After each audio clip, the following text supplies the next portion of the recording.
Morata, il destro, bene per Dybala, sinistro, gol! Lewandowski, Ball rein damit in die Mitte, Schieber mit dem Kopf, Reus, quer, Linie, Tor!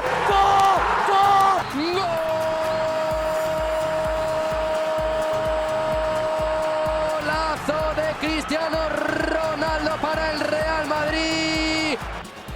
Il est passé Lucas, il est passé, il va tenir ce ballon, le remettre dans la... Quel but extraordinaire d'André Livaria. Hello and welcome to the Football Hipsters podcast. It is episode 22 or episode Gale Clichy, whichever you fancy. No, let's stick with 22. I am your host, Kris, and I'm joined by my usual cast of merry crew. I've got John, I've got Tom, I've got Drew. Hello, everybody. How are we all? Evening all. Evening. Hello, Tom's drunk. I'm not. Oh, Tom is not drunk. He's happy. I think we say happy. After Danny's running on the breakfast show last night, Tom being drunk is the least of my problems. More on that later. Indeed. Right. Well, good evening to you all, and thank you for joining me as usual. Let's crack on with the show, as we have plenty of football to talk about, as we do every week. So we'll start where we always start, shall we? It's this week's Mighty 90. Right then, let's kick off the Mighty 90 then, and I'm going to start with Tom, as we have a little Austrian update as usual. So we'll see what's going on with Red Bull Salzburg. Tom, are you ready? No. I was going to give me another beer. Good. Your Mighty 90 begins now. Okay, so how did we get on? Well, we were away to Wolfsberger, a great named team in Austria. So Oberlin and Bernardo returned to the squad in a lineup that was the usual 4-4-2 with Berisha and Lazzaro playing on the wings. Oberlin partnered Soriano up front, but it was the other side that went on the attack first. A corner was whipped in by Wolfsberger, and it was cleared, but just for Jacobo to, I hope I'm pronouncing that right, it's a bit Spanish actually, so Jacobo to fire in, and Valka thankfully pulled off an excellent save to tip it over the bar. Berisha was sent through on goal and brought down initially, and the ref sent off the goalkeeper Keffler, but it turned out it was actually their right back Standfest, and he managed to get sent off in the end of it, and the keeper was left on. Soriano converted the penalty, and put us 1-0 up, but it really didn't pick up after then. We had many chances. Lazzaro hit the post, Soriano hit a free kick over the bar, and ended up with an 85th minute penalty to Wolfsberger, and that equalised after Paulo Miranda had brought down Jacobo in the box, and Jacobo finished the penalty, and it finished 1-1, so quite a disappointing result.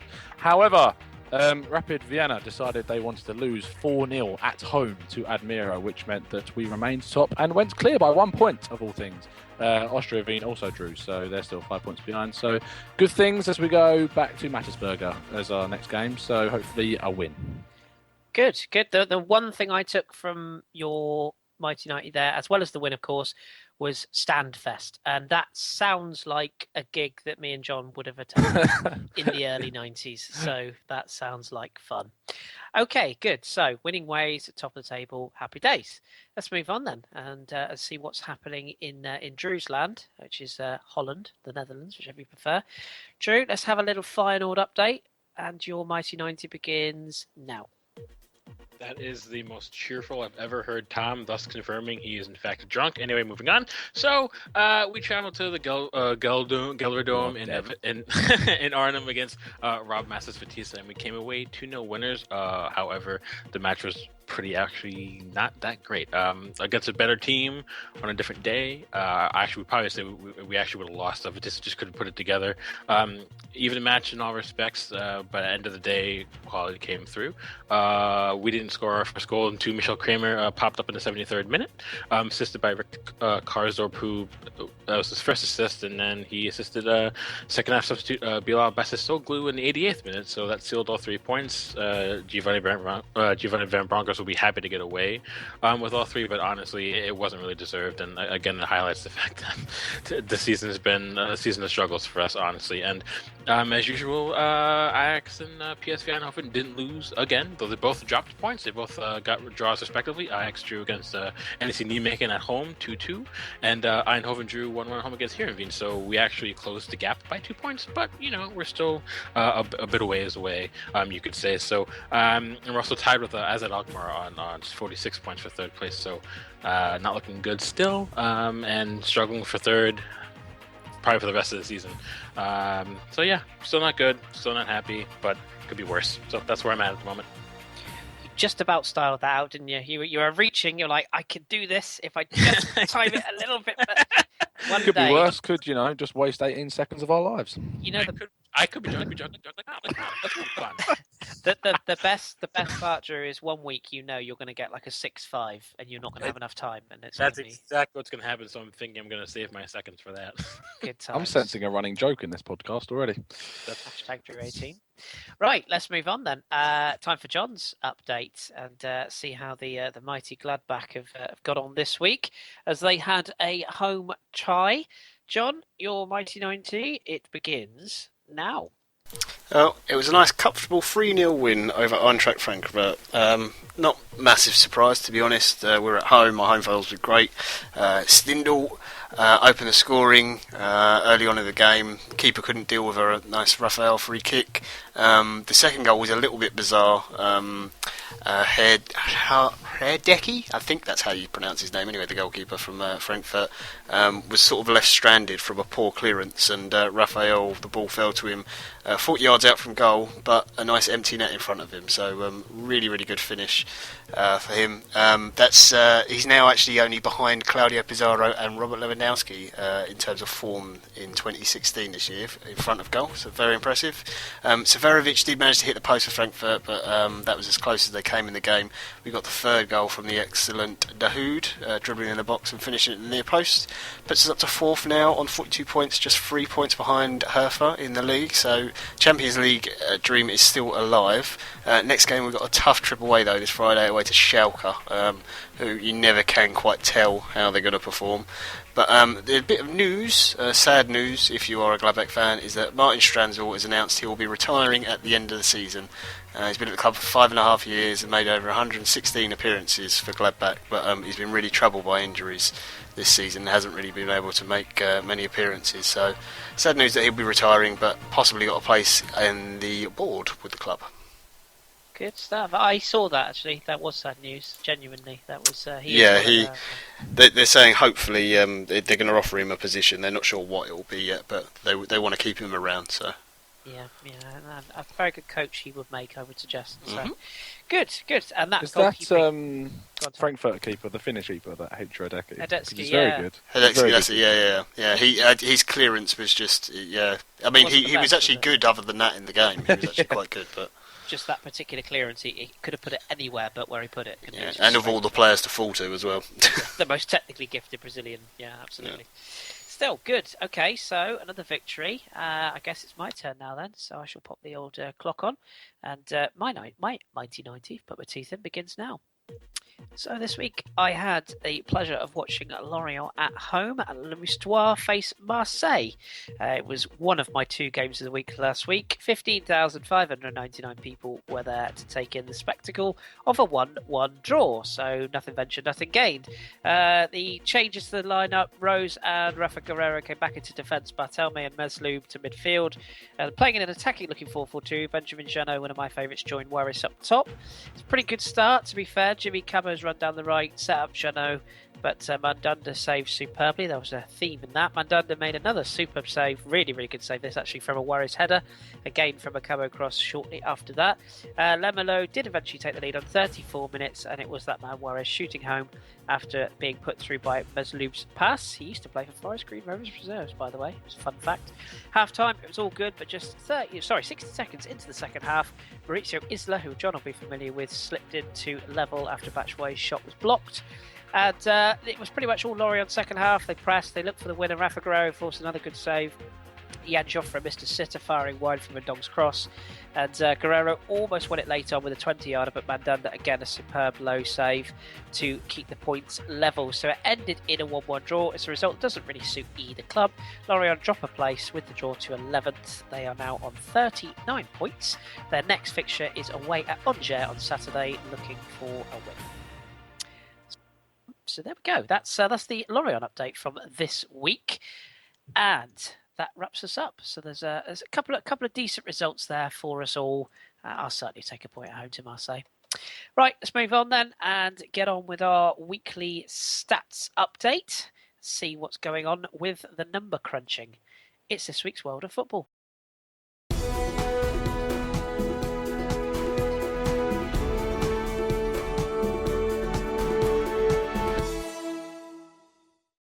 Okay then, so usual format, usual statistics. Let's have a look. Wasn't many Premier League games this weekend because of the FA Cup. There was 5 games over the course of the weekend. We saw 11 goals, 3 clean sheets, 1 red card, 2 home wins, 2 away wins. As I say, only the 5 games. In Ligue 1, there was 34 goals. Well, hey, 6 clean sheets, 2 red cards, 4 home wins, 3 away from the 10 fixtures. In La Liga, 29 goals, 5 clean sheets, 4 red cards, 7 home wins, 1 away win. Again, off the 10 games, including tonight's game. In Serie A, 22 goals, a bit low this weekend. Don't know what's going on there. 4 clean sheets, no red cards. Probably the biggest shock of all the statistics. 5 home wins and 2 away wins. And the Bundesliga finally, 26 goals, 7 clean sheets, 1 red card, 6 home wins, just the 1 away win from the 9 games. So weekly total then, 122 goals across the Big 5 leagues this weekend. There was 25 clean sheets, 8 red cards, 24 home wins, only 9 away wins. So that's the summary of the weekly bits and bobs across the major 5 leagues. Just a couple of fun stats. I always like to pick these out, so I'm just going to give you 2 this week. Total goals, we always like to check in on this one, don't we? Well, total goals currently stands at the Premier League this season, 767. Liga, 739. La Liga, 789. Serie A, 734. Bundesliga 653, but we all know those stats are false because Bundesliga have got 1 less team in the league, so it's false stats. But we still 2 less. 2 less. Sorry, you're absolutely right, John. 1 less would be very confusing because somebody would have to play themselves, and that would never work out well. And the other stat I'm going to pick out this week is another one of my fun stats. It's the old red card stat. Total for the season: Premier League 46 red cards, La Liga 86, Serie A 89, Bundesliga 32. And then there's Liga, 101. Yes, we have broken the 100 barrier, 101 red cards in Liga this season. You gotta love the French football, haven't you? Well, I do anyway. So there we go. There's a couple of fun stats for you. If there's anything you particularly want to know in the world of stats, drop me a line and I'll do my very best to find out some info for you. Right, with that being said, let's move on then. And we're going to start this week in Germany. And we're coming across to you, Drew, for this week's Bundesliga.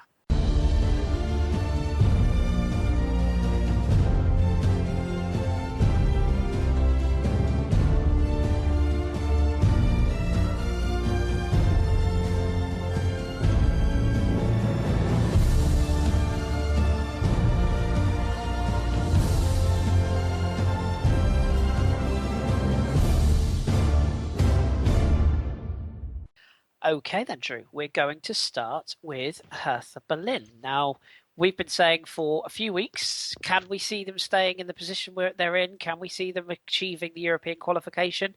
Well, this weekend they had a tricky-looking game at home to Schalke on Friday night. How did they get on? Well, it would be tricky if Schalke actually played to their best and brightest potential, but no. Paul Dardai's men ran out 2-0 winners at home in the capital. Vedad Ibisevic scored on 42nd minutes, and Nicholas Stark added the second on 65, and that was all they really needed. But it just sort of shows what I've been saying about Schalke now, that not only have they just been really inconsistent in their performances, one of the other issues is that the usual players they've been relying on, especially in seasons past or earlier on in this season, like the Klaas-Jan Huntelaars or Max Myers, and Johannes Geist had an awful performance as well. But those players have been so key to them getting results, and unfortunately for Schalke, they don't have other players that can really step up. Leroy Sané has tapered off, as I said in previous shows. He's tapered off since all the rumors of him being linked with Manchester City, and they've had to rely on players like Sidney Sam coming off the bench. Once Sidney Sam was one of the more highly sought after German internationals, but now he's relegated to a bench role, and it shows that they really don't have secondary options that. More than one, rather. Leroy Sané seems to be the only one.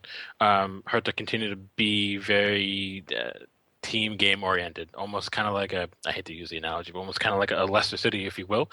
They rely on particular players for particular roles, but first and foremost, it's about the team shape. It's about the overall performance that they put through, and front to back, 1 through 11, they played a very, very, very strong team game. That's all they needed. They don't score early goals. They typically score their goals after the 40th minute on. And Schalke had some early chances that they didn't take, and 3 points is all Hertha really needed. And now they're looking to really nail down the fact that they're going to be tough to beat out for that third place spot. So yeah. Good. The Hertha bandwagon rolls on, and I don't know about you, but every time I watch them in that the Olympic Stadium, isn't it? They play in. It always looks bloody freezing in that stadium. Yeah. Like even in the summer, because it's all open plan at one end, isn't it? So the wind comes straight through. Yeah, it reminds you of kind of like an American baseball stadium where you have the area in the outfield, the wind comes through and it swirls around, it whips around the ground, and that's sort of it. But yeah, it's a brilliant stadium. It's a shame that it's not in Champions League, if you ask me. But yeah. It might end up in the Champions League. There you go. Let's move on to a team that certainly won't end up in the Champions League, and that is Hoffenheim. However, they had a tough-looking task at home with their manager Julian Nagelsmann, who's been making a good impression, and thanks to his goalkeeper, that impression continued to be good this weekend. It did. Probably a really good time to come up against a Wolfsburg side who are not the Wolfsburg you were seeing from last season. They got a 1-0 win at home at the in Zinsheim. Andre Kramaric, a Leicester City, I wouldn't say dropout, but he switched from the King Power Stadium to Hoffenheim, and he actually bagged the winner in the 3rd minute. And after that, I would say Hoffenheim remained on the front foot. Wolfsburg again, kind of. I don't know what to say about Wolfsburg that I already haven't this season, but they just don't do enough in key areas, and they just don't have the type of influential players consistently throughout the side that can really get those results. They're really missing Kevin De Bruyne, and it really shows. And Julian Draxler actually didn't play this game. He actually hit some form lately. He didn't. Not only did he not start, he wasn't brought off the bench by Dieter Hecking either. So, and I think if he played, you may have gotten a different result. But it's a good result for Hoffenheim. It's 3 points to take. They're only 3 points from safety now. It's been up and down under Nagelsmann. They win when they lose one. They win when they lose one. But it's more than that they've been getting from his predecessors. So it's still a tough fight for them. Wolfsburg, honestly, the general opinion now is that they have no shot at reaching Champions League, and honestly, they're an outsider looking in now for Europa League, and that's a huge disappointment considering what they achieved last year. But it's interesting to keep tabs on Hoffenheim and see if they can get a consistent run of decent results. Maybe not, back-to-back wins, but a win coupled with some draws in there, and it'll be interesting to see if they can actually achieve safety after an awful start to the season. But given the quality that they do have in certain players, I think they might be able to do it. Absolutely, and I'm a bit impressed. Nagelsmann is doing something. It's good things, and if Oliver Baumann keeps pulling out saves like he did on Saturday, I think they'll probably be all right. So yeah, good luck to them. Right, let's move on to another one then. Let's talk about Darmstadt, who play on a pitch which is probably fit for growing crops and no one else. But they seem to be cruising at home to Augsburg, and then it didn't quite end like that, did it? It didn't. Up 2-0, match ends 2-2. They were up 2-0 after 40 minutes. Sandra Wagner bagging the second, and Vrancic got the opener on 12 minutes. But Marcus Fulner and Alfred Finnbogassen scored in the 63rd and 90th minute to steal a point. But I don't know if Marcus Vrancic will actually be all that happy, honestly. Augsburg had their struggles in the beginning of the season, and they've hit a bad spell of form now after their sort of mini revival. They've only gotten 3 draws and a loss in their last 4 matches, but Darmstadt are in about equal form, actually. They have the same results, 3 draws and a loss in their last 4, and this is a match where you would expect Augsburg maybe to pip them a little bit, but Darmstadt, they may struggle to actually avoid the drop after starting pretty well in the first half of the season, but they still have those pesky performances we've seen from them where they might get a result where they maybe are against a side they didn't deserve to get a result from. But they do have one or two players who, on their day, have been pretty key. Sandro Wagner this season, not many people have been talking about him, but he's been absolutely brilliant for them. So it's interesting to keep tabs on him to see if he stays there next season if they don't avoid the drop. I could actually see him staying in the Bundesliga to a different team, ironically, again, with a side like Augsburg. But the result was fair on the balance of play. Both teams created roughly about the same amount of chances. Augsburg did outpossess Darmstadt, but Darmstadt are a team that always going to look to counter, and that's been their bread and butter all season. So, I mean, again, there's not much more you can say about it, probably, but Augsburg will be disappointed. Darmstadt will probably take the point, but when they only score 27 goals in 26 matches, it's hard to see Darmstadt actually staying up this season. So we'll see how it goes throughout for the rest of the 8 odd matches. Yes, indeed. A hell of a header from Sandro Wagner for that second goal. What a header that was. Woof. And Mary Vrancic, formerly of my good friends Paderborn, who, less said about them, better. Anywho, let's wrap it up with Borussia Dortmund then, your club of favour in Germany. And Thomas Tuchel entertained his former employers in Mainz. And safe to say that Dortmund overall comfortable as they ran out 2-0 winners, would you say? Well, not only just his former employer, as his former student in Martin Schmidt, who is getting a very high amount of praise from everybody involved in German football. Mainz have a history of producing top quality managers. Klopp came from Mainz, and then Tuchel as well, and now Martin Schmidt, who, ironically enough, has a higher winning percentage in points per game as Mainz manager than both Tuchel and Klopp actually had. So he's off to a very, very good start there, but you wouldn't have known that based off the result. Only 2-0. Marco Reus bagged open on 30 minutes, and Shinji Kagawa had the second on 73 minutes. And Reus was actually brilliant on his performance, but Mainz put in probably the worst performance of the season. You wouldn't know it by the 2-0, but they absolutely got completely played off the park. And this is what you want to see from Dortmund. These are the matches where maybe the first half of the season they may have dropped points.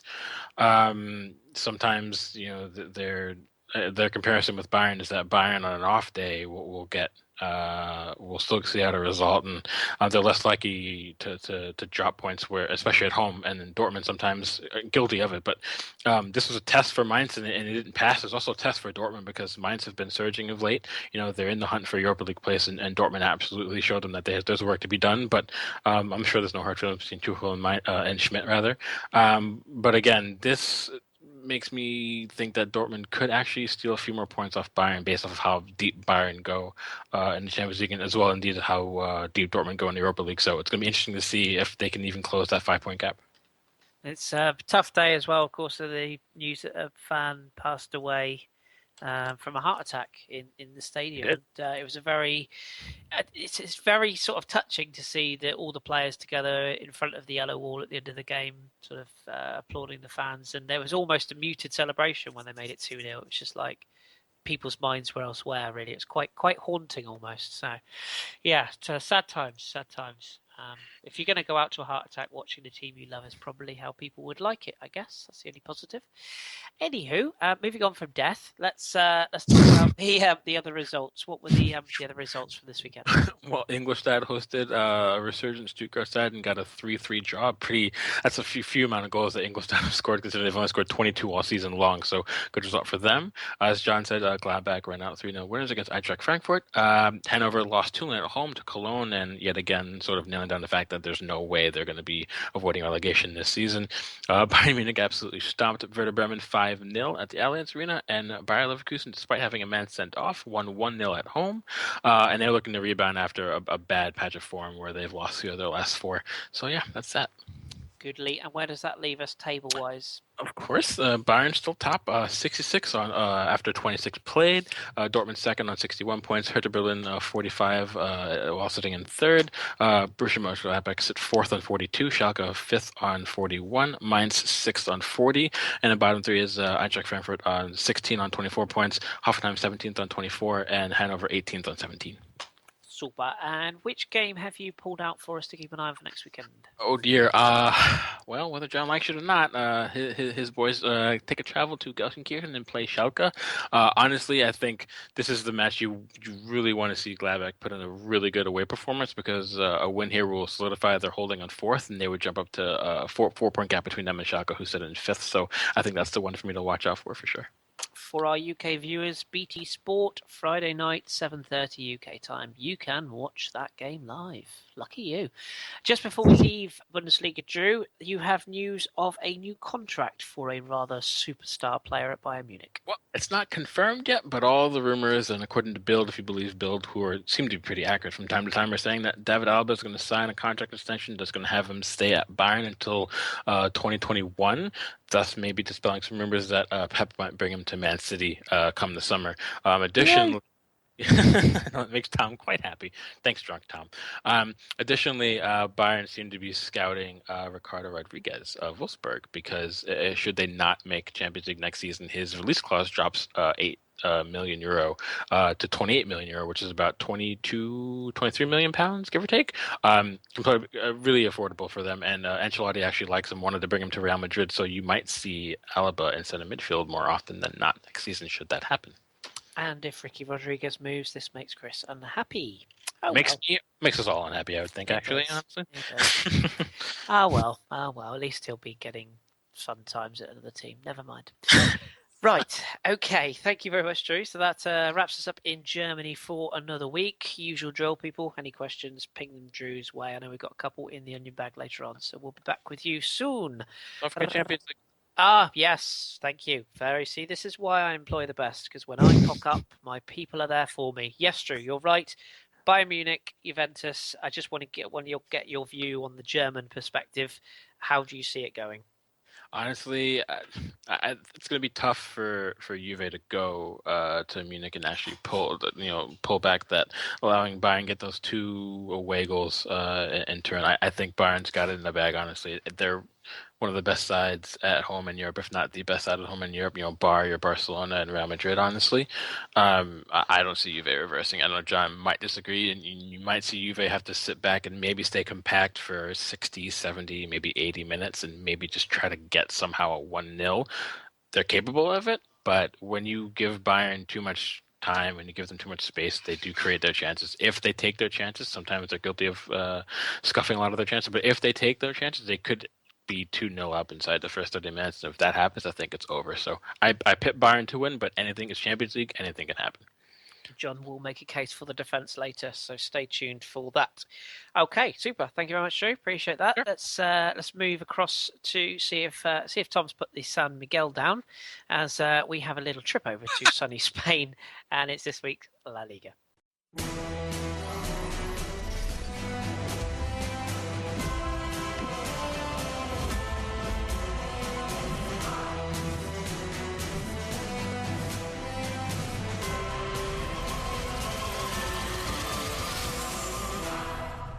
Did you know that San Miguel is not actually a Spanish beer? I didn't, but for the purposes of the joke, pretend it is. Right. Let's start with Atletico Madrid. They played at home to Deportivo La Coruña. And what do you know? Ever since I've said that they are boring and dull, they've decided to score goals. So Yeah. what happened here? It was another goal fest. I won't say that it was a massive achievement. I mean, Deportivo were poor. The Atletico started quickly, though. Felipe Luis crossing for Sol to bravely run in and header in Atleti in front. It was a really quite brave header that I respect quite a lot from the young midfielder, who's been quite a player this season. But then it wasn't until 60 minutes where Griezmann had to wait to get his goal.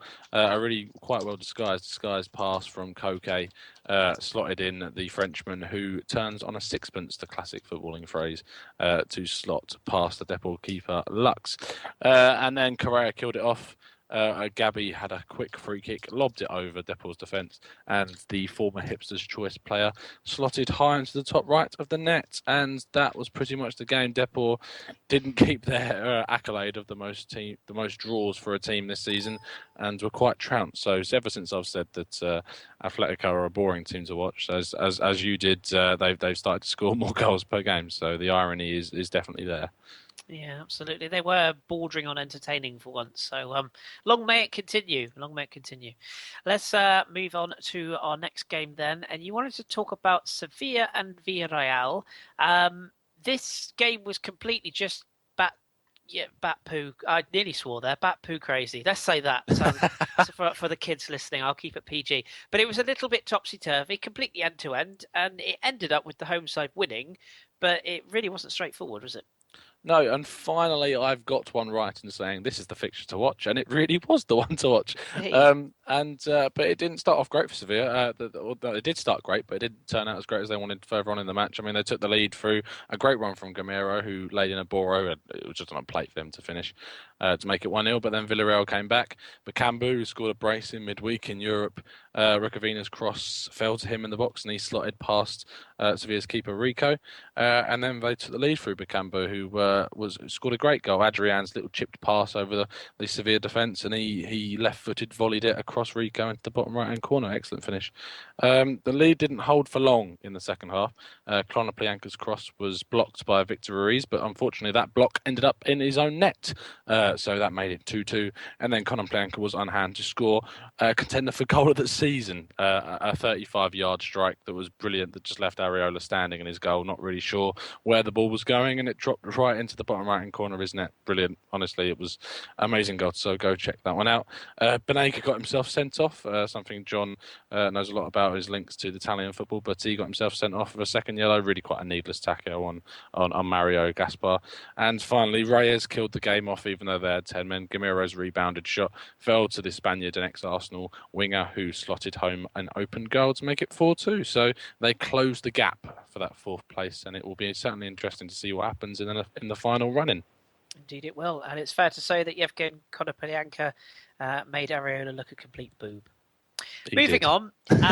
Keep it PG and then boob. Boob. It was a bit of a John joke that I apologise, listeners. Although I'm sure John could come up with worse. We shall see. Let's talk about Athletic Club or Athletic Bilbao, whichever you prefer. Am I right in saying it's a derby with Betis? I think I am. It is a bit of a derby. It is a bit of a derby, and it only went Sevilla, one way. Didn't but it?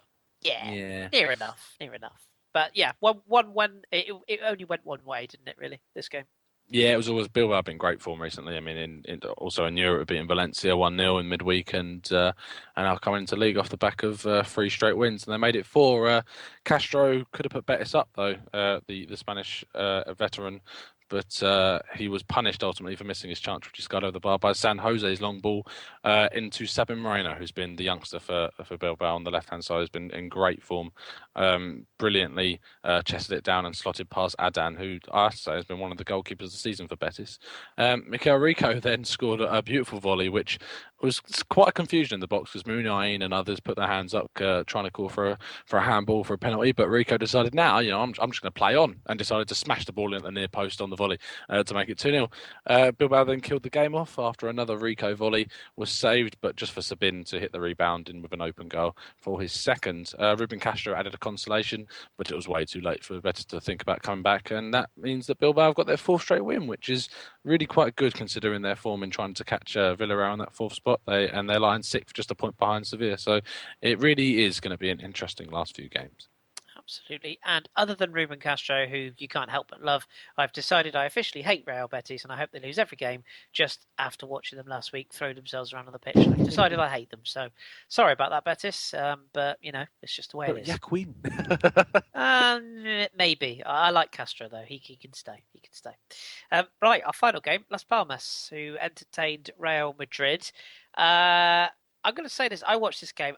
Gutted is the word I'm going to use. I was gutted. Las Palmas deserved far more than this. They worked their asses off for the game. They got a late equaliser and then kind of threw it away. Give us the lowdown. Yep, they started pretty well as well. I mean, they forced Navas into an early save, but 23 minutes in, it was Ramos who kicked off the scoring with a header from a corner, which was crossed in beautifully by Isco, and that made it 1-0 to Real Madrid. But then the second half came round and Isco was substituted, and it's fair to say, as you watched this, Chris, I'm sure if you saw his reaction, he was not particularly happy about coming off, throwing his coat around and whatever else, and he won't be too happy with Zizou for that decision. But that led to Navas pulling off another save. Las Palmas really did try and push for that equaliser, and 3 minutes from time they got it. A Kovacic free kick, which was awful. I'm sure he wasn't doing that in his inter days, but his quick free kick fell straight to William Jose, who fell straight to Mamo, or Momo, however you want to pronounce it, who slotted in William Jose, who chipped over Calanavas, who's been great this season, but the finish was excellent, and that leveled the scores. And just as we thought, and we were all celebrating our little WhatsApp group, that Las Palmas might record a historic draw against Real Madrid, Casemiro decided to ruin the party with another corner, this time in by Hesse, and the Brazilian defensive midfielder headed in quite easily. It was poor defending from Las Palmas, probably still reeling from their amazing equaliser, but that spared Real Madrid's blushes, and they came away with all 3 points. Yeah, absolutely. And Ramos getting himself sent off late on as well. Of course, yes. Sergio Ramos getting sent off. Where have we heard that before? Oh, yeah, pretty much every week. Mm. Guy always seems to be sent off. Bizarre.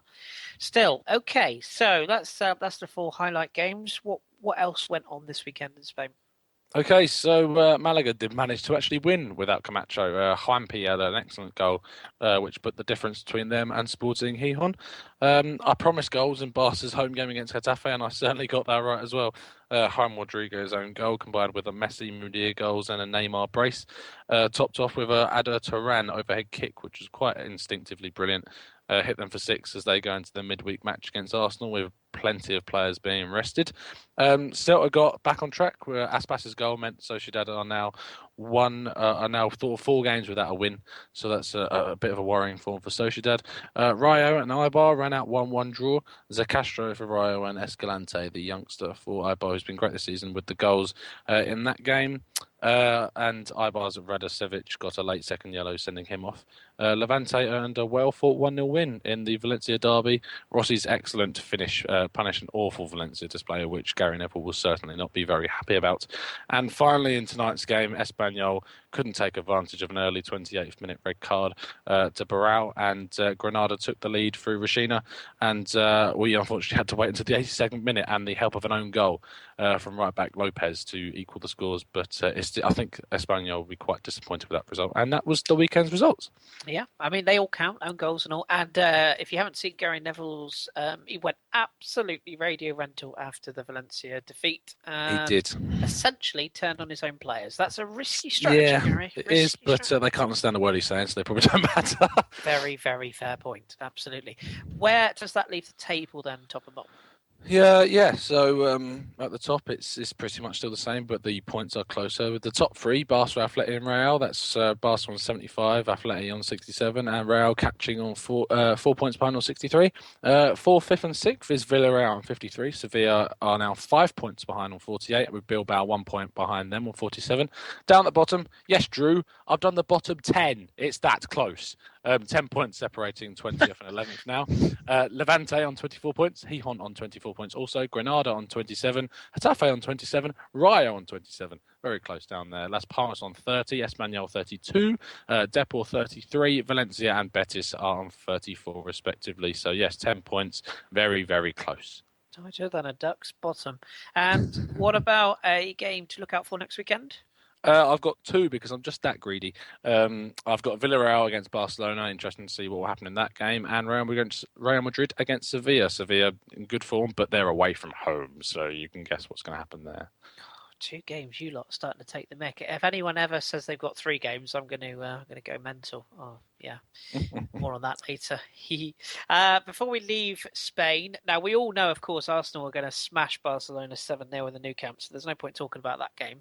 But there is another Champions League a Spanish team involved in the Champions League, I should say, this week in the game that sees Atletico Madrid play host to PSV Eindhoven, 0-0 from the first leg. Yep.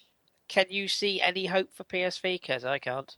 Not particularly. Atletico, like people might say, that's a good result for PSV at home, but that is exactly what Atletico wanted, as Drew and me are talking about. It's the perfect result for them. They go away from home, don't want to concede any away goals. They didn't, and then their form at home has been absolutely brilliant. There aren't too many teams in Europe, bar maybe Juventus and PSG, who've got better form than them. So I think it'll be quite a stroll. Going to make a bold prediction: 1-0 Atletico Madrid. Probably right. Yeah, probably. I won't put money on it. You watch it come in. We shall see. Okay, we'll be across that, of course, in the Satchel on Thursday. More on that in a minute. Right, let's go to my Satchel co-host next. We've got some news though. Got some news, sorry, yes. News. I keep trying to leave Spain quickly. We have got some news. Sorry, yes. Bring us up to speed with your little bit of news because okay. Very interesting story. This isn't it? Yes, it is. It's quite important. Another.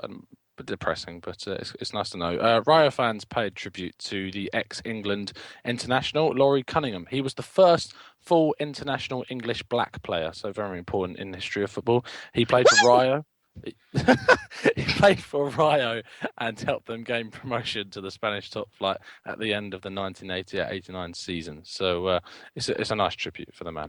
It would have been his 60th birthday at the weekend. It is a nice tribute, and I thought Drew sat on something for a minute there.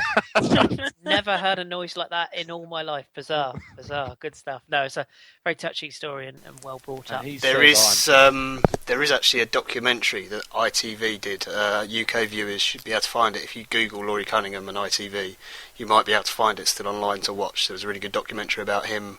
And the two other guys who were with him at West Brom and how they were the first black players in the league to get real recognition, and huge fact that an English player had left in the English league and joined Real Madrid was massive, and yeah, really good story.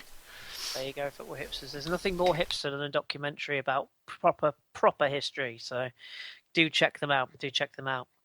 Right, okay, Tom, thank you very much for that. Sorry to cut you off early there, my bad. That's just me as a host. I know how you feel, it's fine. It's awful. Right, now I shall come to you, John, and we'll have a look into Italy and this week's Serie A.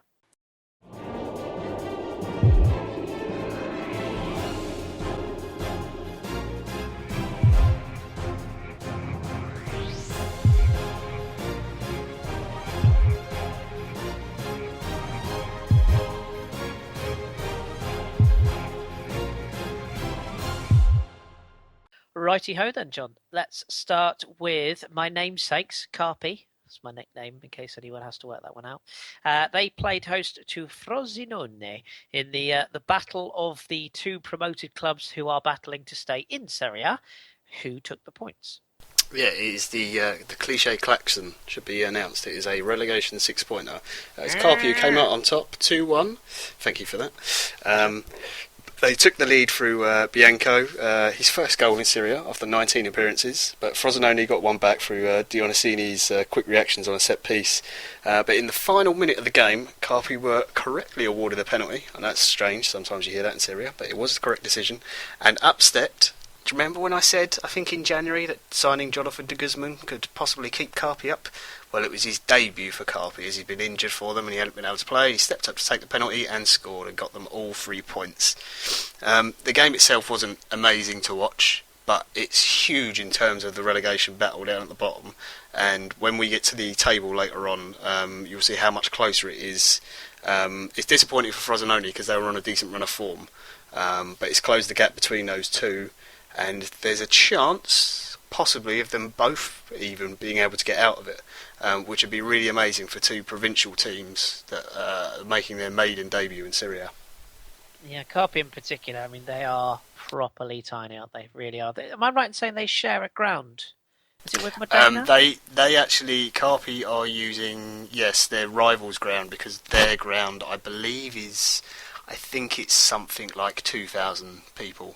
Their actual real ground, so yeah, they have to use their rival stadium. Yeah, there you go, good stuff. It's Carpi. That's in the north. It's not Capri, which is you couldn't get two places that look completely different. It's quite bleak up there in the north of Italy. Yeah, absolutely. I wouldn't expect anything else from a team called Carpi. And indeed, Jonathan de Guzman, ex of Napoli and indeed Swansea. So you called it. Good shout. Let's move on to another one then. Let's talk about Fiorentina. And I would suggest this was a bit of a surprising result, and a result that does neither club any favours, as they got a 1-1 draw with the seemingly doomed Hellas Verona. Yeah, it doesn't help either team. It's weird. Fiorentina have really dropped off. The game itself, Zarate opened the scoring for Fiorentina, and he actually was quite lucky with his shot. It was a huge deflection on it, but Pisano got the goal back for Verona. But actually, Verona were probably had better chances in the game. Luca Toni could have scored. And if it wasn't for some very good goalkeeping, then Verona might have got out there with all 3 points. It's weird because Verona are a team that are all but mathematically relegated, yet they're still fighting on and scrapping for points when you think they, might have given up. Meanwhile, Fiorentina have gone from having a title challenge to, more looking like they're going to be fighting it out to have a Europa League spot. Who's going to finish between them and Inter Milan at the moment. So there's some serious pressure mounting on Paulo Sousa. It would just be interesting to see how Fiorentina's season end, because it started so well and it really has seemed to have just tailed off. Yeah, like you say, it just doesn't suit either side. And Fiorentina without a win in 3, I think I'm saying now. And yeah, Verona, they are the Troyes or the Aston Villa of Serie A. It's amazing though that they turn up every week and they really do actually try, and they've been so unlucky with their injuries this year, to key players especially, but they just keep going every single game. So there still seems to be some belief that that they can get themselves out of it, but I do think they're doomed. But amazing to see players still put the performance in. Yeah, and any club that has Luca Toni gets my vote, so absolutely keep it going. And of course, they have probably the best 3 kits in Serie A. That's a sidebar subject. Let's move on to another game then. Let's talk about Genoa, who entertained is the right word, Torino. This game had quite the swing, didn't it? Yeah, this is sort of less implication on the league. I just wanted to talk about it. It was a great game. Torino taking a very early 2-0 lead from Ciro Immobile. Comes back to the club. Wasn't having a great time in Spain. Didn't do great in Germany either. At Dortmund, scored 2 really good goals. They're both really worth looking up. The second one in particular. There was a lot of talk that maybe the Genoa keeper should have, he got a hand to it and should have done it, but I think he just hit it so hard it was just carrying him into the net, and it was a real, the ball sort of fired down his side from Afriaqua, just down the side of him, and Immobile didn't even take a touch. He just ran onto the ball and just levered it as hard as he could. It's fantastic. The first goal was a really good little 1-2 with your favourite Kris Bellotti, but then Torino sort of shot themselves in the foot and then seemed to completely collapse as Molinaro's completely mistimed his tackle on Al Saudi, gave away a penalty, and Immobile's old teammate when he was at Torino first time round, Alicia Cerci, stepped up for the penalty, scored. Cue the new standard of no celebrations against your former club, as is the new thing to do. And then Torino just completely lost it. They gave away a second penalty. This time Armando Izzo pushing over Aqua. Cerci setting up again for a second goal. And then Rigoni got the third goal to give them all 3 points, nodding in from a set piece. There was a late chance on for Torino.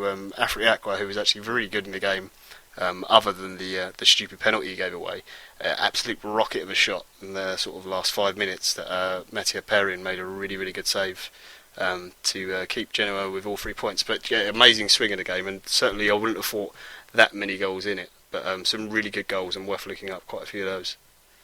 Absolutely. But in Chris's fashion news, I just want to bring up Alessio sure it's Alessio Cerci, who often wears an Alice band when his hair is nowhere near long enough to warrant one. Always thought that strange. Yes, I don't know where that sort of style came from, but he's known for that. Yeah, that's what he does. It's an Italian thing. Yeah. And to be fair, if any generation of players can get away with it, it's probably Italian players, so we'll give them a pass.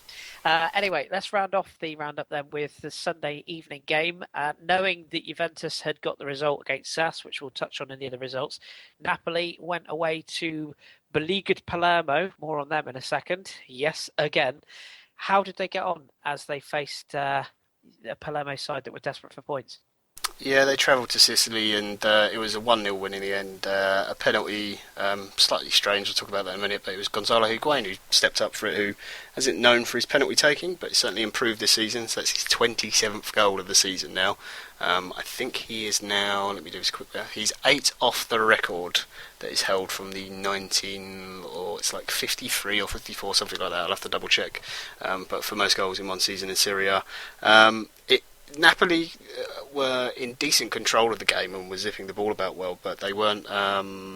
Their finishing wasn't quite good enough, and they were wasteful with some of their chances. And there's a few times when players were in the right position but didn't pass when they were having a shot instead. So that was a little bit worrying. But the big news from the game, the reason we're talking about it, is because Palermo have a new manager. Of course they do. Yeah.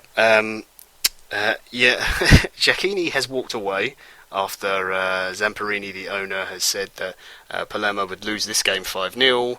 He doesn't know what he's doing. He's decided to resign. Zamparini then said he didn't really want him to go, but he just thought that they were going to get beaten, and he just has a very strange way of expressing things. So it was Walter Novellino who took charge of the game, and they did play quite well, Palermo. They had a few decent chances. They countered quite well. They looked a little bit more solid. There's still a few players in the team who I suspect don't really want to be there. That's Palermo's 8th manager of the season. So if you ever took the job as Palermo manager this year, you are on average going to keep your job for 4.1 games, I think it works out at, which is quite astonishing. So yeah, crazy times at Palermo. The fans stirring up at the training ground, causing more arguments and sort of protests against the owner and against the management, against players. It's a real mess there. So we shall see what happens with them at the end of the season, but not good news for them in terms of the table. But we'll get to that in a minute. Yes, selling a certain Mr. P. Dybala seems to have put them off the rails considerably. Not good. And of course they have Alberto Gilardino up front, who, other than Antonio Cassano and me, I don't think anyone runs less on an average game. So yeah, struggling. Did you say Mr. P. Dybala? That's an unfortunate first name. Well, of course his name is Paolo, but I just thought P. Dybala made him sound like an English gentleman. Love it. Anyway, speaking of Mr. Dybala, John, do you want to give us the other results? I believe he got a certain goal for Juve. Yes, he did. First, we'll just talk about Chievo Milan finished 0-0, and Empoli came from 1-0 down at home to get a draw with Sampdoria, which is not remotely annoying because I did not have them in accumulator. Anyway, moving on, Inter won 2-1 at home to Bologna, trying their hardest to throw it away at the end. Good old Inter. As you say, Dybala was on the score sheet. Absolutely beautiful goal. I couldn't have hit it better if he tried. He did almost outdo himself in the first few minutes of the game with a really good volley. But yeah, as usual, worth looking at the Dybala goal from the weekend, as we normally say most weeks. 1-0 home winner against Sess. Lazio won 2-0 at home to Atalanta, and Udinese lost 2-1 at home to Roma. Interesting. We have got some news, but let's have in fact, we've got 3 bits of news to get to, but let's have a quick check on the table before we go there. Yeah, so Juve still top on 67, Napoli still 3 points behind on 64, keeping up the pressure. Roma, really solid now in third on 59 points. Fiorentina dropping points down to 4th on 54, same as Inter, and then 6 points ahead of Milan on 48th and 6th. Down at the bottom, Verona scrapped for another point, so they've got 19 now, but they are 6 points behind Carpi, who are on 25, and Frosinone on 26. But this is where it gets really interesting. After the results for Palermo, Udinese and Atalanta, they are Frosinone, are only a point behind Palermo, and they are only a further 3 points away from Udinese and Atalanta. So just 5 points separating 4 of the bottom 6. So it's really, really getting tight down there. So there is hope for Frosinone and Carpi still. Yes, a lot of our leagues are getting tight at the bottom. We shall come on to that in France in a minute as well. Now, let's pick out a game to focus on for next week. Yeah, I'm going to 3, as you've decided to go for. Yeah, 3, because there's just too many good games. Roma are playing Inter on Saturday. The Turin derby is on Sunday. That's the afternoon kickoff. That's at Torino. Torino Juve. And Sunday evening is Milan versus Lazio. So I couldn't possibly pick one out of those 3. I do apologise. Greedy Yeah. listeners. This is just part of our plan to get you all watching thousands of games a week like we do. Right, now, let's touch on a couple of bits of news then. First of all, a Juventus legend is in the making, and when you've given us some information about that, Juve, of course, go to Bayern Munich. We've already touched on Drew's side. Give us your views. Yeah, Buffon is now just 3 minutes away from breaking the Serie A record for consecutive minutes for clean sheets from Stefano Rossi's clean sheet record. He's passed Dino Zoff now, so he just needs to get through for the first 3 minutes of the Turin derby. So I'd imagine Torino will be shooting like mad in the first 3 minutes if they get kickoff to try and stop him from getting it. And that, don't forget, is the Rossi that was the goalkeeper for Milan with the great defence that they had in the late 80s and early 90s. Costa Curta and all those sort of players in the team. So very, very impressive record to break that. As for them in the Champions League, things aren't looking so good. Chiellini is not going to be in the game, as far as I know right now, and it looks like Mandzukic might also be missing the game, which really doesn't help him because he was superb this weekend against Sassuolo. The amount of work he gets through is really important for the team, so I think he gives them a much better chance. So I think they can do it. It's possible, but without Chiellini and Mandzukic, it might be a little bit too much. I think they can score, but whether they can do enough in the game, I'll go with what Drew said. I think Bayern will have just a little bit too much for them. Fair enough. I am the lone voice. I think Juve are going to get through. I hope they do, because I think they can beat everyone else in the competition, even Barca. Dare I say it? Yeah, I just have a sneaky feeling. We shall see. Right, and finally, before we swing it my way and have a look at France, 2 weeks ago on episode 20, we had a YouTube comment which I completely ignored last week, and I do apologise. John, it's over to you because one of our listeners had a question which brought you into focus. So do you want to give that gentleman a nudge or a nod and a wink and give us his question? It's Luis Carlos Hernandez, and he was asking about Jason Murillo, of Inter Milan, the young centre-back, Colombian, just because he said he doesn't get a chance to watch much Serie A and he just wanted to know a bit more about him. Basically, this season he's done quite well at Inter. He's made in the year there. He's made 27 appearances in total. He's got 3 goals, 1 in the cup and 2 in the league. I've been very impressed with him. He looks very strong. He's been rash a few times, but they're the sort of things that you see from young defenders. But the fact that he's got Miranda playing next to him a lot of the time is very helpful.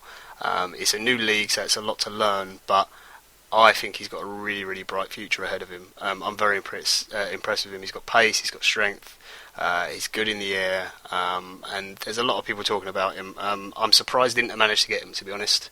I would have thought perhaps I hate to say bigger club because Inter are a huge club, but in terms of where they are right now in European football, I thought a slightly bigger club might have come in for him. But yeah, I really like him. I really rate him. I'm very glad to have him at Inter Milan. I hope he stays for a long time. I did have one other bit of news. Yes, yeah, far away, yeah. Yeah, sorry. Udinese have sacked their manager. We have another sacking. Ah. Well, actually, the other one was a resignation, but yeah, Udinese have sacked their manager, and it is expected that Gigi Di Canio is expected to come in as the replacement for Stefano Quantuano, who was sacked by Udinese, who have been on a terrible run of form, and as I said earlier, being dragged into that relegation battle. Yes, and keep an eye on our Twitter feed when we get confirmation of that. I'm sure we will ping a tweet out, so keep an eye. And thank you to Lewis for your question, and glad we were able to get to that. So apologies for me skipping over it last week. Obviously, lots came up last week, including my horrible audio. Sorry. If Lewis gets the chance, it's the America's Gold Cup, is it, in the summer? Yes. I believe, and I imagine that Murillo will be playing for Colombia and be featuring heavily for them. So if he gets a chance to watch that, that's a good platform to watch him on if you can't watch Syria. Absolutely, as indeed will Jimenez for Uruguay, I think. Yes. So yeah, some good centre backs, and Alvarez Balanta is another one who is also Colombian, is he not? I think he is, from River Plate. So there you go, plenty to watch. Okay, super. Well, thank you again, Lewis. We appreciate your comments. And as usual, listeners, if you've got any questions, tweet us or YouTube comment us. We will try our best to get to them. Right, that's enough for Italy. Let's move on then. And I'll hand over to you, John, as we go to France and this week's Liga.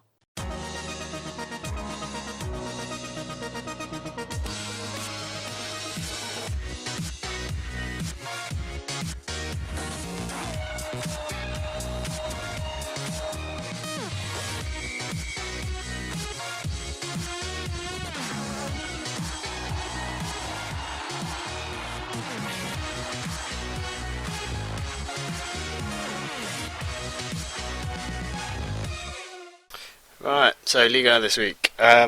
Klaxon alert. We have a winner. Yeah. We need to get a better klaxon. Surprise, surprise, if everyone hadn't already guessed, PSG have won the title, and they won it at Troyes. So how did they do it, Kris? Well, they kind of battered Troyes. Poor old Troyes. 9-0. Yes, that is 9-0 PSG. So they twad Troyes. They twad Troyes. You've probably all seen the stat that's gone around, but if you haven't, I'll just repeat it. This season, Troyes at home have scored 8 goals, which, yes, you've guessed it, boys and girls, that means PSG in one day, one game, 190 minutes, scored more goals in this game against Troyes than Troyes have scored as a team all season at home. And if that doesn't confirm their relegation, I don't know what will. But it has to be said, as parties go, PSG had a blast. 4 goals from Zlatan Ibrahimovic. God loves Zlatan. A goal for Rabiot, a goal for 2 for Cavani, including, I should say, God bless him, he spectacularly missed his penalty before putting in the rebound. Terrible penalty. Pastore got a goal, and also an own goal from Saurier. And as if it wasn't bad enough, Troyes also had Caboret sent off.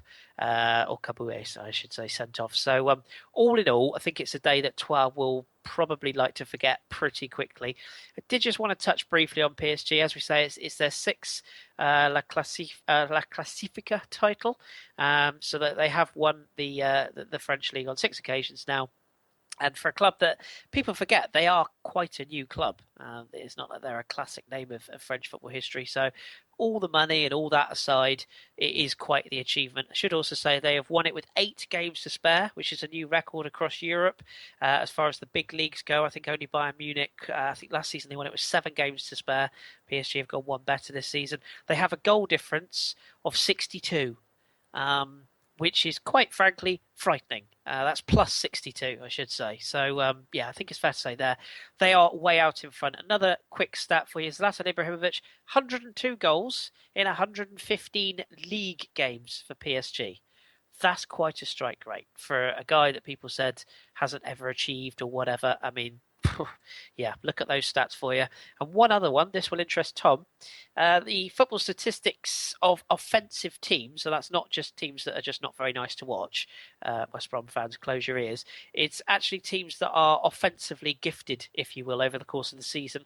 The current stats rate Barcelona of La Liga as the most offensive side in Europe, with an average rating of 7.24 according to WhoScored.com. They average 15.9 shots per game, on target 7 shots per game, and average 13.3 dribbles in an offensive area. PSG are actually second in that list, ahead of the likes of Real Madrid, Bayern Munich, Borussia Dortmund, Arsenal.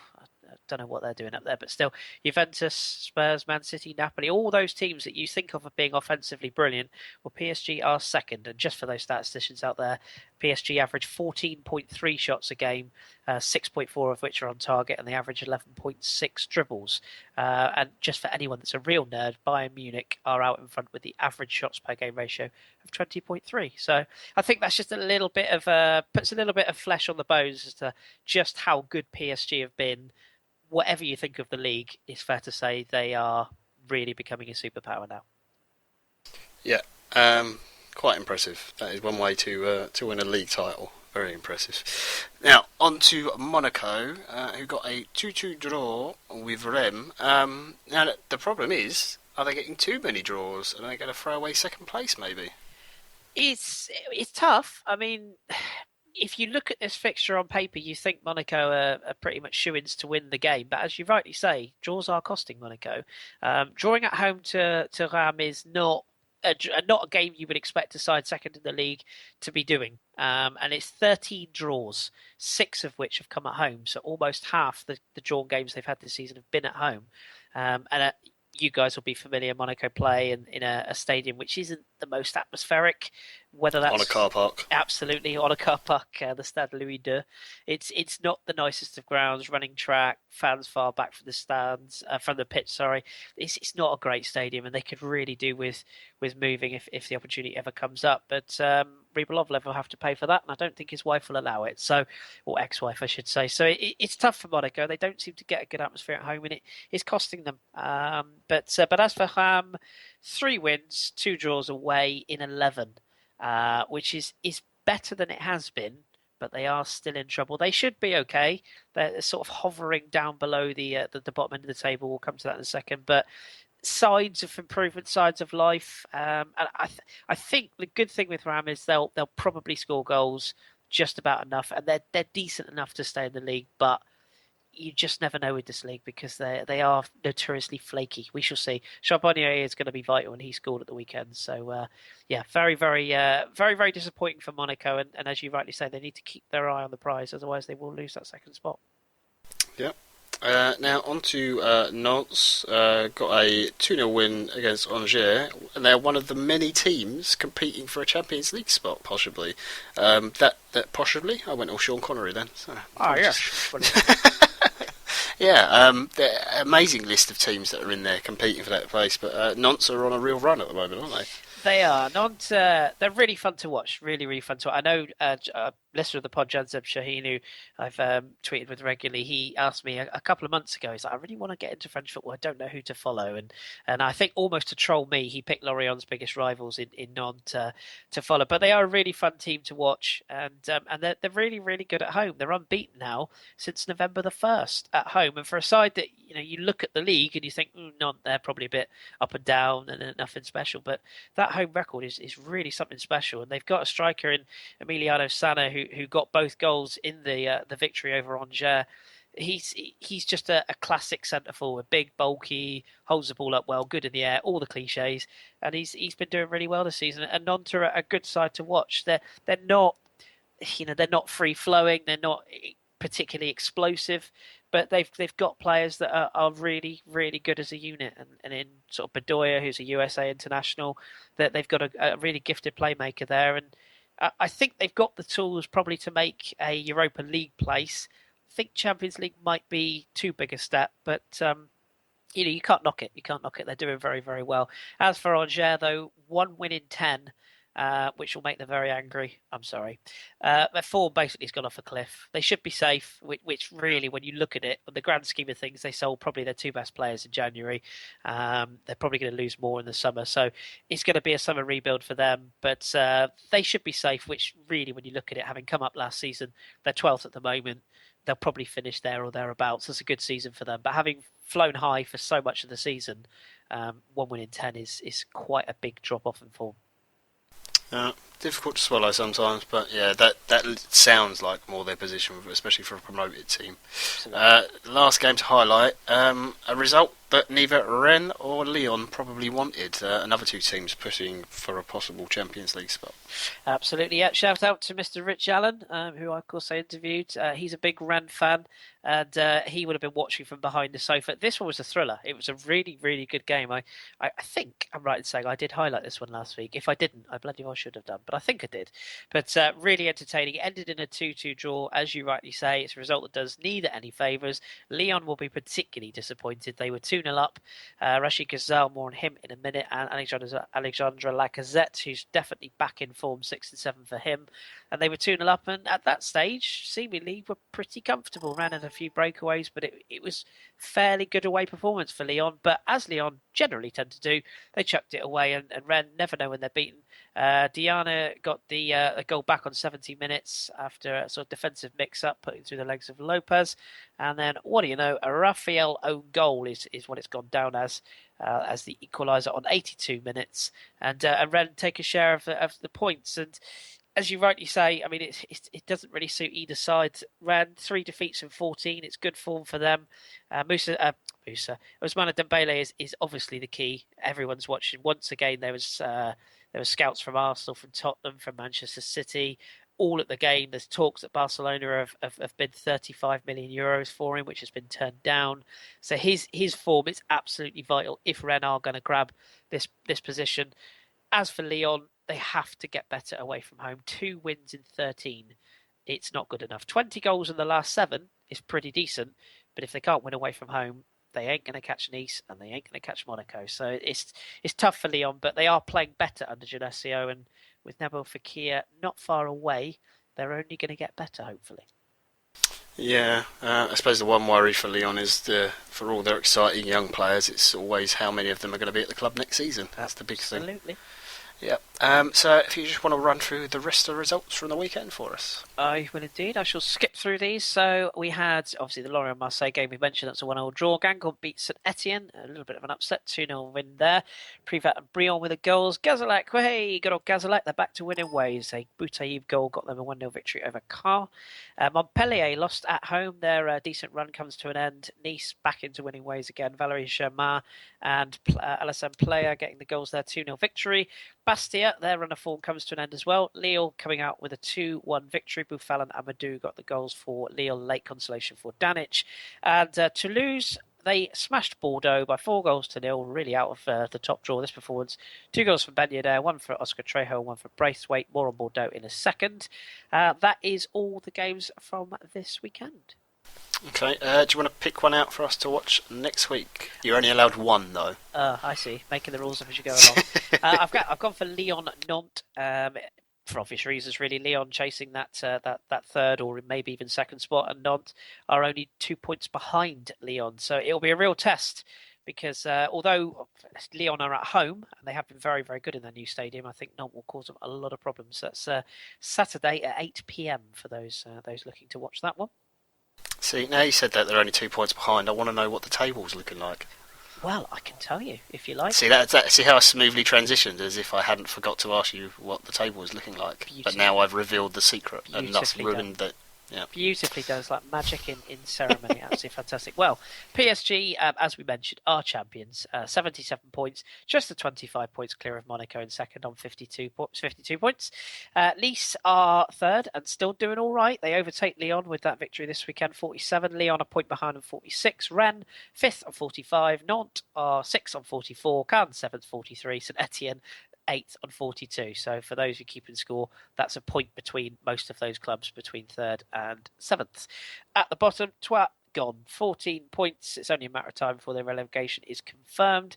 Toulouse also look doomed despite the victory this weekend, 26 points. So there's a gap to Gazalec Ajaccio, who are still just about keeping their hopes alive, 33 points. Also, Ram, 33 points. They're still in trouble. Guingamp, 35.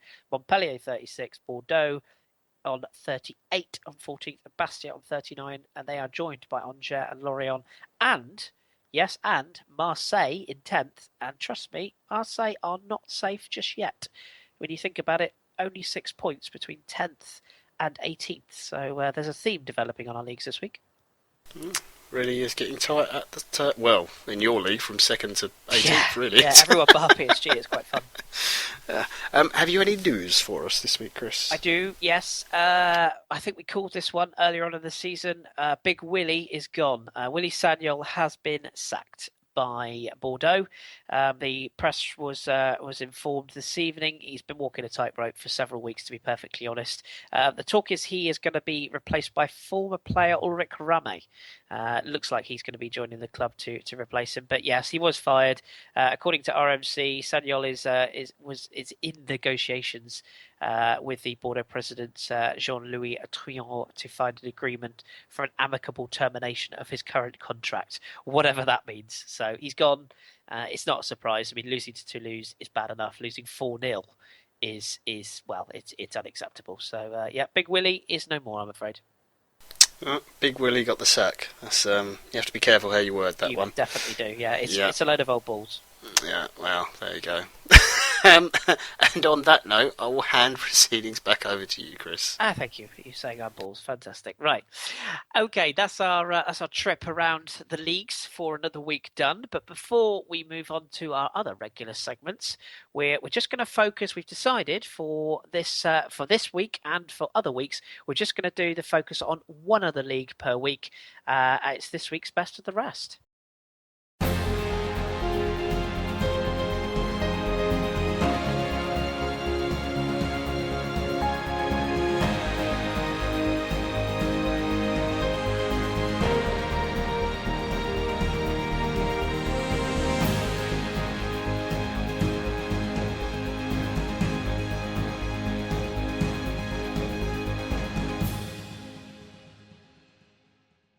And this week I have decided to take a trip back to Belgium, because for those of you that don't know, Belgium has wrapped up its kind of initial period of the season. This is very, very complicated, so I will try my best to make people understand how it works. Basically, the Jupiler Pro League, or the Belgian League, whichever you prefer, essentially it runs from late July to early May. There's 30 matches played of a regular season.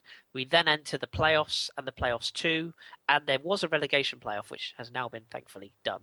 Essentially what happens is playoffs 1 are contested by the top 6, and playoffs 2 are contested by clubs 7th to 14th in the regular season. So it's basically divided into 2. It's a little bit like the Scottish League. Each team plays each other twice, and then with the bottom team now have gone. So essentially this is kind of the end of part 1 of the season.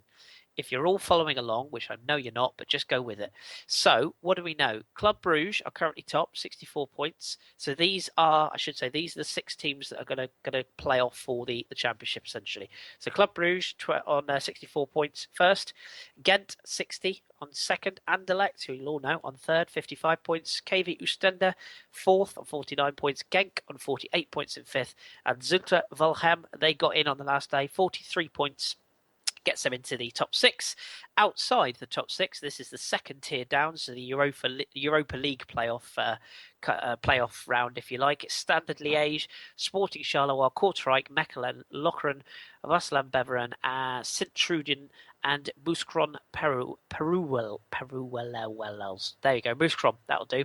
So that's the teams that will contest that, and congratulations to Westerlo, who survived on the very last day of the opening part of the season with a 1-0 victory. The goal scorer by the name of Cools, what a great name. 1-0 victory over Beveren means they have stayed up at the expense of OH Leuven, who unfortunately are going down. They lost at home to Club Brugge. So that's kind of how the Belgian league works. We'll keep you across what happens in the playoffs. It's really complicated. Sorry if it didn't make any sense, but hopefully people can get their head around it. So there you go. That is Belgium. Right. With that said, let's move on then, and we'll go on to our next segment, and it's this week's Hipsters Choice.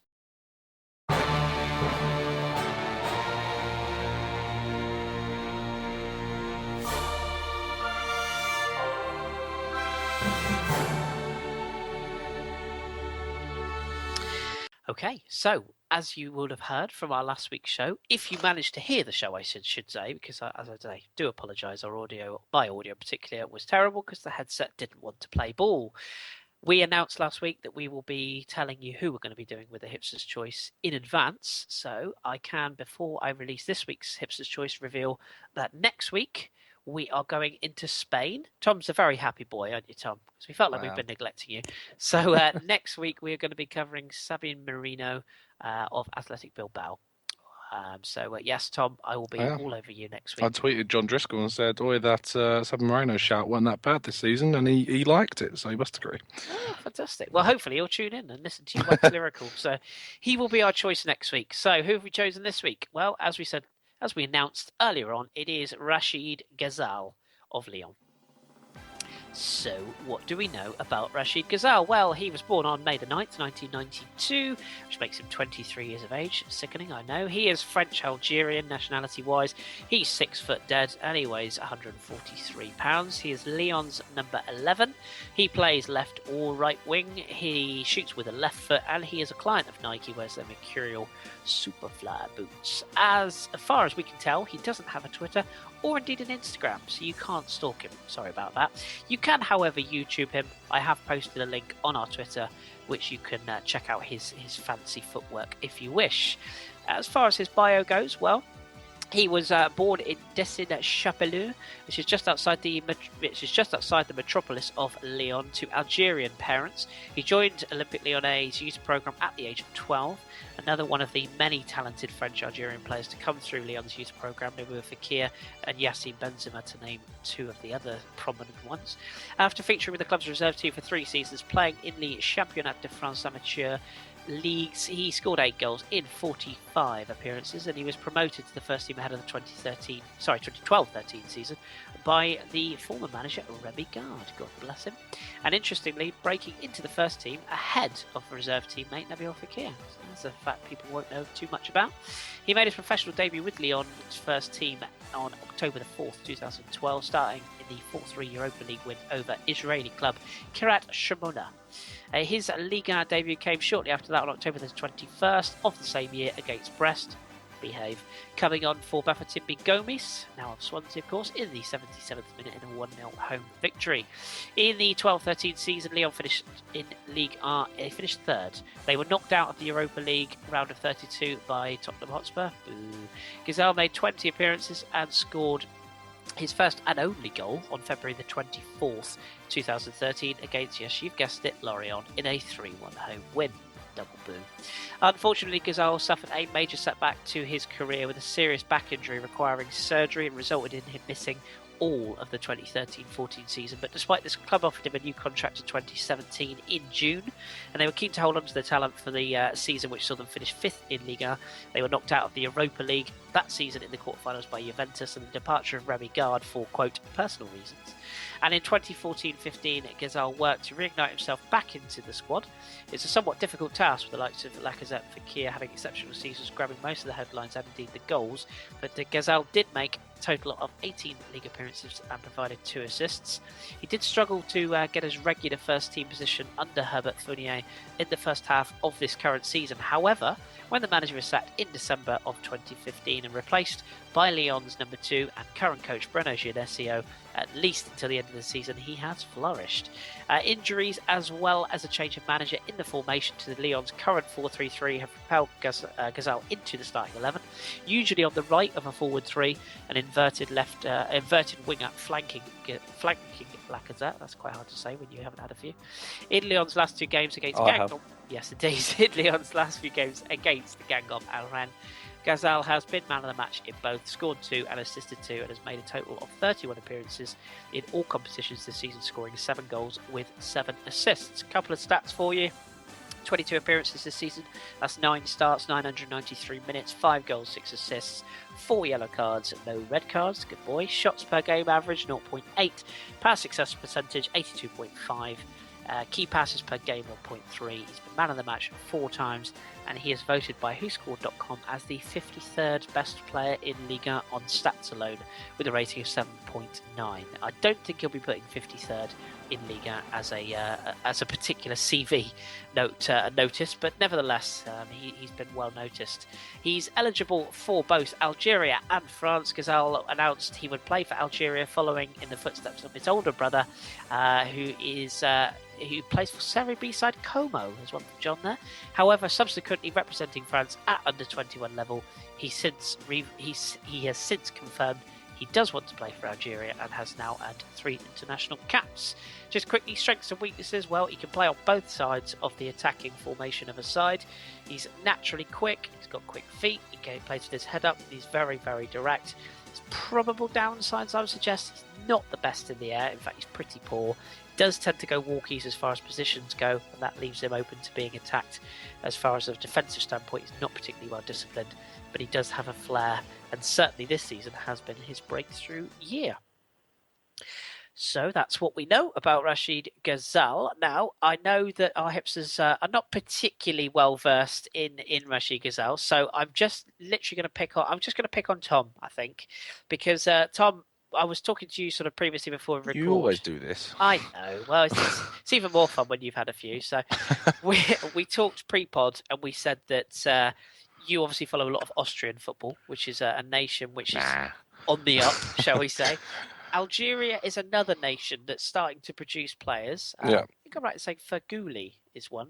Valencia, yeah. There you go, as is Isamandi. So, Riyad Mahrez. Absolutely. What I want to ask you is, these sort of emerging nations, do you think Gazal is the type of player that can take his nation onto a new level, much like Alaba has for Austria, for example? I think in terms of Algeria, if it won't just be him, will it? He'll get a lot of help. I mean, with the massive star that is Mahrez rising at Leicester this season. There's no doubt that he can emulate that. I'm not really sure how Algeria's history goes in, say, the Africa Cup of Nations. We were talking pre-pod about their time against England when they earned that 0-0 draw that frustrated a lot of the English press and fans alike. And we don't really care at all about international football, but certainly I think that a player like Gazelle, if in the same way you describe as Alaba, if one player shines in a nation that's not especially known for its prowess in footballing talent, I think that one player can spark a resurgence or just a surgence forwards in football. So I don't see why you couldn't do that whatsoever. Absolutely, and he's been very, very good. As a Ligue 1 watcher, he's been superb. He was very, very good again last night. In fact, we have a little bit of a reverse curse. I don't know. We have a little bit of a golden touch when it comes to Hipsters Choices. The ones we pick seem to do quite well the weekend after we've picked them. So other than Serge Aurier. Other than Serge Aurier, very good point. But Bernardeschi, I know I can think of one definitely off the top of my head, did very well after we picked him. So we shall see how we get on. Jackie Williams got injured. Yeah, he did. Yeah.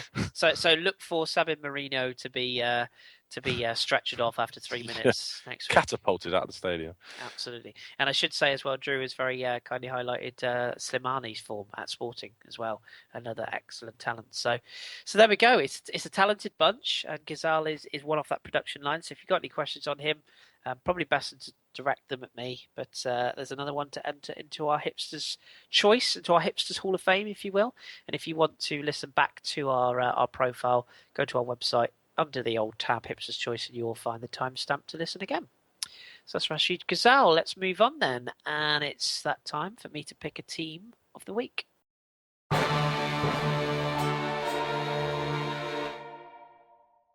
Righto then. Now this week it's fair to say it's quite star heavy this week. So let's see what we've got from our lineup. I've decided to go 3-4-3. John will approve, I'm sure. It's very much an attacking Italian-esque lineup in that formation. So let's see who has made it into this week's team. So I've gone for in goal, as we mentioned earlier on with Drew, Oliver Baumann, who was sensational for Hoffenheim in their 1-0 victory over Wolfsburg. A series of stunning saves, pretty vital in getting those 3 points. I've gone with Ricardo, I hate pronouncing these, Gagliglio.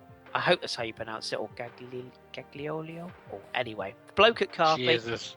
No, not Jesus. The bloke at Carpi, he was brilliant in defence in their 2-1 victory over Frosinone. John, that's your homework. Look up how to say his name. Moving on to another one that I can say, Albentosa for Malaga. Very, very good form.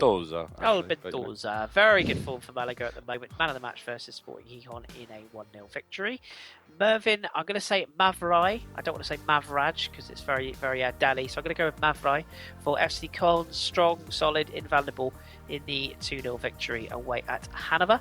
Thiago Alcantara, another one of Tom and Drew's favourites. Bayern Munich, 2 goals, hit the post, ran the midfield. Just superb game, really back to form. Javier Pastore for PSG. This is where the stars start to come out. A goal, an assist. Magnificent to watch. I know it was Troyes, but my God, some of the passes he played in that game, absolutely brilliant. He is joined by our previously announced Hipster of the Week, Rashid Ghazal, scored the opener for Lyon, once again superb in the midfield. Max Gradel, the forgotten man for Bournemouth, scored on his full return. Back to fitness, looking sharp. Really, really good to see him back after he questioned his career recently after his long injury layoff. And then, what about this for a front three? Neymar, some bloke from Brazil, plays for Barcelona, scored twice against Getafe. Pretty fair to say he's been in stunning form. Some bloke called Messi, another bloke who plays for Barcelona, I think, scored a goal and grabbed 3 assists, so pretty much a standard weekend for him. He was even able to miss a penalty, bless him. And Zlatan Ibrahimovic, he had a fairly good day, I think it's fair to say. Scored 4 times, assisted a goal, and just strolled around like he owned the place in the 9-0 victory over Troyes. So a little nod to Zlatan. Sorry, I'm going to cut into your timing thing, but he mentioned he wanted to be a statue instead of the Eiffel Tower, didn't he? He did, absolutely. Yeah, more on that in a second. Alessandro Florenzi makes the bench. One of John's favourites. Scored the winner. What turned out to be the winner against Udinese. Converted right back. Levan Kurzawa, left back. He's on the bench as well. Set up one of Zlatan's goal and provided width the full game for PSG. Casemiro, we mentioned him. Grabbed the winner for Real Madrid in a rare start. Capped a decent game for the young young man. Saul Niguez for Atletico Madrid. He gets better each week, seems to be anyway. Scored and managed a goal line clearance in their victory over Deportivo. Kingsley Coman, player I love lots and lots and lots. He's such a talent for Bayern Munich. Perfect hat-trick of assists in their victory over Werder Bremen in the 5-0 victory. Edinson Cavani, God bless him, much maligned by me most of the time, but by others as well. But he did score twice and grabbed an assist. Less said about his penalty, probably the better. And rounding off our team of the week this week, Emiliano Sana of Nantes, the Argentine forward, scoring both goals in the 2-0 victory over Angers, and his form is going to be vital if Nantes are going to make European football this season. So there we go. That's another team of the week done. As I say, it's quite star heavy this week. And, it's Gagliolo. Gagliolo, brilliant. So Nigel, good to see Nigel in the team of the week this week. Absolutely, that's what we're going to call him from now on. Thank you, John. Did you Google that into the old translate speech thing? I bet you did. No, I just checked how his name was spelt. I don't believe you. Anyway, and as Tom rightly says, yes, indeed, Zlatan has suggested maybe a statue of him instead of the Eiffel Tower would be the way to keep him at the club. How very Zlatan, but yeah. Something make Paris more interesting. Ouch! I'm gonna get so much hate mail from our one. Sorry, I didn't enjoy the trip. Unbelievable! Terrible, terrible, terrible. Anyway, let's move on. That's our team of the week done. So it's just the old listeners' questions to go. Then I think it's fair to say. So it's this week's onion bag. Okay, now as usual, gentlemen, we don't want to bore our listeners to tears. So let's rocket through these questions. We've had a couple. I'm going to start with a friend of the show, Simon Collins, who had 2 questions. He was greedy, bless him, but he gave us a very good interview. If you haven't listened to it, please do check it out. It's excellent, so do give that a listen. So, first question, I'm going to give it to Tom, because he wants to know your thoughts on Diego Costa. Returning to Atletico, could it happen? Does Simeone still want him? Would he fit into the team? It could possibly happen. Simeone, he is Simeone as a player, really, isn't he? So I just don't see any reason why he wouldn't want him back. They've lost Jackson Martinez to Chinese club, Shanghai or Granzhou Evergrande, one of those guys. But I think that they've got the money to bring him back. I think that Torres won't be there next season. And Vieto hasn't been that great either since coming in, unfortunately, which is really quite a disappointment. So coming in, I think that they could get him in. I think he would play with Griezmann moving out to a more of a wide position. Interesting. I can see it happening. He doesn't look like a player who wants to be at Chelsea, if I'm honest. But we did cover that on the breakfast pod, myself and Ross, last night. So do give that a listen. We had quite a good in-depth discussion about that. So check it out. Next question, again from Simon. John, I'm looking at you because he wants to know from yourself, what happens if a team that has won the Europa League, you love these questions, you know you do. So what happens if a team has won the Europa League but has already qualified for the Champions League via their league position? Who gets the spot?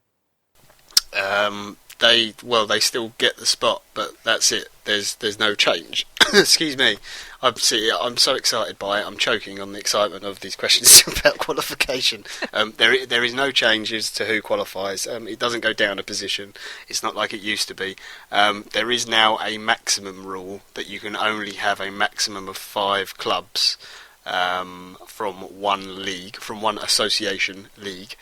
Enter into any competition, so the Champions League or the Europa League. So that is a possibility. For example, I believe in Spain, with the clubs that are left in the competition, it's theoretically possible they could have 5 teams go into both competitions. England could also be given a 5th spot for the Champions League for next year if, say, Liverpool or Man United or Spurs somehow came back in the game against Dortmund to win it. But as for if the team's already got the qualification spot and they win the Europa League, then it doesn't get passed down to anyone. People are so blatantly trolling you. Even Simon is trolling you now. Yeah, I mean, don't get me wrong. I mean, at some point, I may have just made all that up. To be perfectly honest, I might just start making things up, and I may have already done it a couple of weeks ago, just to see whether anyone actually checks my information. There we go. Fair enough. Well, I mean, make it up. It's not like I think the people at UEFA do make it up every year, because I've read through so many different rules and regulations now that it does seem to change every season. It's like referees; they just make up decisions for penalties, don't they? It's Oh. Bless them. Okay, another question then. Tom, this is another one for you. I feel so bad for Drew. We don't get any. I might have to make one up for him one week. But this one comes from Howie, who I think is a new listener, at Howie WJ Watts. He wants to know, why do some people believe the likes of Barcelona, Real Madrid, Atletico Madrid would be as great in the Premier League? Good question. Yeah, they don't think they'd be as great, which I see for Real Madrid, simply because they don't have a defensive midfielder, so I think they'd need one. But I think if they came in, they have enough money to buy one. So they'd probably go out and buy Kovacic or something like that. Barcelona, I personally think, would ruin the Premier League, especially this year. I think they would have done a PSG. So I really think that Barca are so far and way ahead of so much of what's in the Premier League. You just have to look at how English teams compete in the likes of Europe and whatnot to know how well they get on against the other big clubs in Europe. And I think that Atletico would do extremely well as well with the players they have. Obviously, that people talk about Simeone coming to a Premiership team, but he has his perfect team in Atletico. That's why they work so well together. So I don't see why they wouldn't do well as well. Good question, though. Like it, Harry. Like it. Do send us some more. Very, very good question. Our next question, it comes from Brian at Donaldson _ Brian. Brian wants to know, what are your requirements for a Hipsters Choice player? Well, simple, Brian. We like to pick out players that we particularly like in our leagues that we know a little bit about. We like to do a little bit of research. Kelly does an excellent job doing some research for us and just sort of finding out a bit about these players we enjoy. And we like to pick out people that maybe aren't particularly well known in the European game, the world game. People that might want to hear a bit more about these professionals and how they came to be, where they've gone, how they've progressed in their careers, etc. So there's no real requirements. We just like to pick out a few that we like. And in truth, if we're completely honest, it's players that we enjoy talking about because we know a bit about them. There's nothing better than talking about a player that you really enjoy. So no, there's no specific requirements. One thing we would say is they're often quite young. We like to pick out the stars of the future. So do go back and look at our previous catalogue. They're all on our website. So do have a look at those. And of course, if you have any you wanted to put forward, please do give us a tweet. Another quick question for John. John, this one comes in from Frank McClintock. Can Roma start thinking about Champions League spot or even Serie A champions? He thinks Madrid might have done them a favour. The Madrid game was strange. They really should have. I think Roma should have won it, to be perfectly honest. But I don't think Serie A champions is something they can be looking at. They're 8 points behind Juve, so it's going to be a really tough ask to close them down. But they are on a really good run of form in the league. There's a really good feel around the club now. Lots of players scoring goals. Spalletti and Totti are in harmony again now, and I think they should be feeling pretty confident about getting that third Champions League spot in Serie A. Whether they can close down Napoli, that's maybe more realistic possibility. They're only 5 points behind, so we shall see. But I think definitely at least third this season. Yeah, still have to play each other, don't they, Roma and Napoli as well? Interesting, that'll be fun. And I have to say, it was lovely seeing the likes of Marcelo and Casemiro applauding Totti onto the pitch at the Bernabeu. That was nice touch of class, yeah. Absolutely.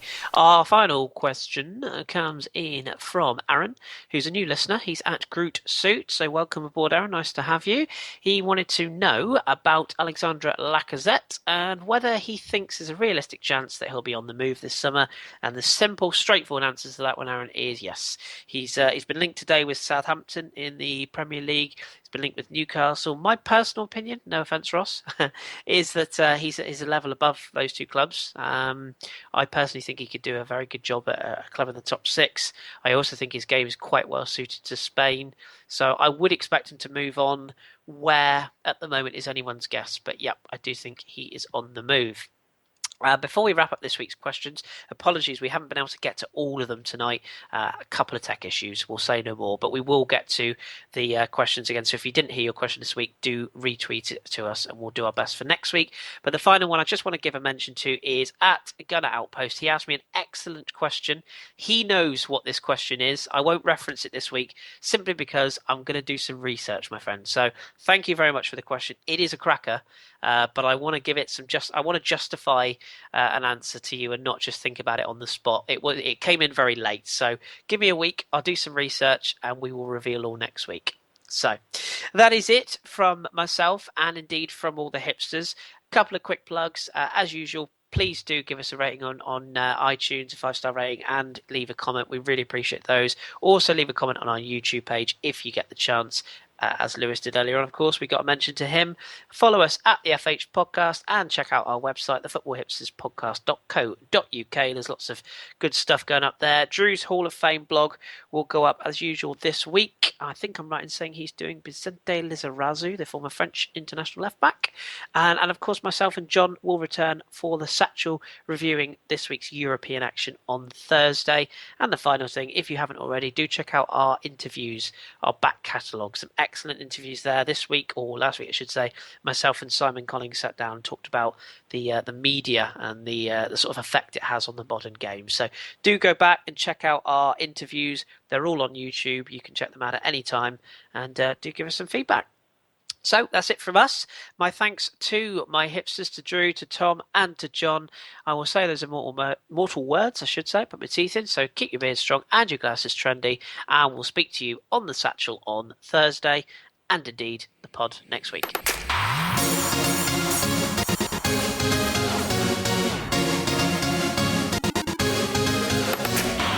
Toujours pour frapper le corner. Oh, quel geste! Quel geste! L'égalisation de Zlatan Ibrahimovic. Andrés Iniesta, se anima Andrés. Andrés tocó la evolución de Neymar. Messi.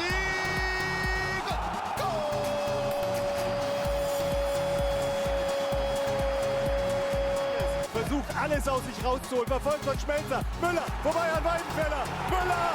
Bayern München ist Pokalsieger. Che può battere Insigne con il destro a giro.